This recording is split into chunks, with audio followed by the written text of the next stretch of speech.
Everybody knows that the media and violence go hand in hand like almost no other pair. The aisles at grocery store checkouts are often filled with celebrity magazines such as People, who often do profiles on serial killers and other crimes.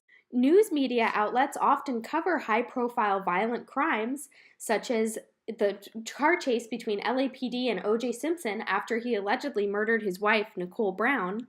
TV crime dramas such as The Wire captivated America with stories of drug dealing and gangbanging in the seedy streets of Baltimore. And even widely beloved cartoon The Simpsons features a character, Snake Jailhouse, who harasses the city of Springfield, robbing them and stealing their possessions, posing a constant violent threat to the community. However, all of this media coverage does lead to a public perception on crime. According to a study released by Gabe and Drew, it was found that the perceived realism of a television program depicting crime did have a relationship with the perceived fear that people felt of crime in their outside world. The news and what they choose to report and not report also plays a factor in the public's perception of crime. It was found in a study by Mastro et al. That television news programs often only feature blacks as the perpetrator of crimes, and they are severely underrepresented as being the victims of crimes. It is also found that when they are featured on the show, they are portrayed as being faceless and nameless, just scary attackers running around in the night trying to cause harm. The heightened news coverage of black crime and the in-depth case studies placed upon crimes committed by black people can sway public opinion and the perceived impact of crime.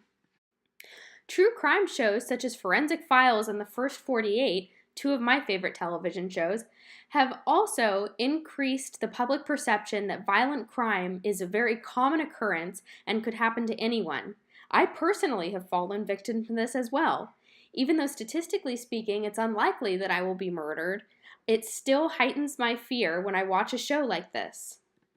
And stereotypes are even more far-reaching than just in crime. Shows such as The Wire perpetrate the stereotype that black people are more likely to sell and use drugs. In an article published by Tracy R. Carpenter, she explains that the stereotypes of African Americans that we see in the media are embedded into our perceptions of African Americans as a whole, such as that they collect welfare and are negligent parents who abuse drugs. This can also be explained as to why there are such severe punishments on crack cocaine as opposed to other drugs more commonly abused by white people. So, in conclusion, it can be determined that the media does indeed play a gigantic role in how we as a society perceive crime and those who we believe commit the most crimes. Through an examination as to why this is the case, one can start looking at how to change this.